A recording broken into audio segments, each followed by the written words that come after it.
हाय गाय, स्वागत आहे तुमचा वीकेंड ब्लॉगमध्ये. तर आज होतं वीकेंड, तर आपलं नॉर्मल आम्ही गेलेलो बाईकवरती फिरायला. सर्वात पहिला आम्ही गेलो फीडिंग करायला, कारण का खूप सारं जेवण घेतलेलं डॉग्सचं. तर ह्या कालूला जेवायला दिलं, पण त्याने काय जास्त खाल्लं नाही. मे बी त्याचं पोट आधीच भरलं असेल, तर ह्याने जास्त काय खाल्लं पण नाही. मग आम्ही गेलो दुसऱ्या फीडिंग स्पॉटवर, जिथे थोडे थोडे डॉग्स मे बी खात होते आणि थोडे थोडे नाही खात होते. तर मे बी ज्यांचं पोट भरलं असेल ती लोक नाही खात होते. दुसऱ्या फिडिंग स्पॉटवर जाऊन दिलं त्याला, तर ह्यानी पण थोडंसंच खाल्लं. आणि मग गेलो तिसऱ्या फिडिंग स्पॉटवर, तिथे दिलं तर त्यांनी खाल्लं बरोबर.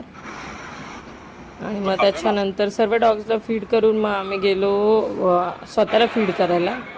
मग मॅकडीमध्ये गेलेलो, मग आम्ही आमचा फेवरेट बर्गर खाल्ला. मग असाच होता आमचा वीकेंड स्पेंड. बस.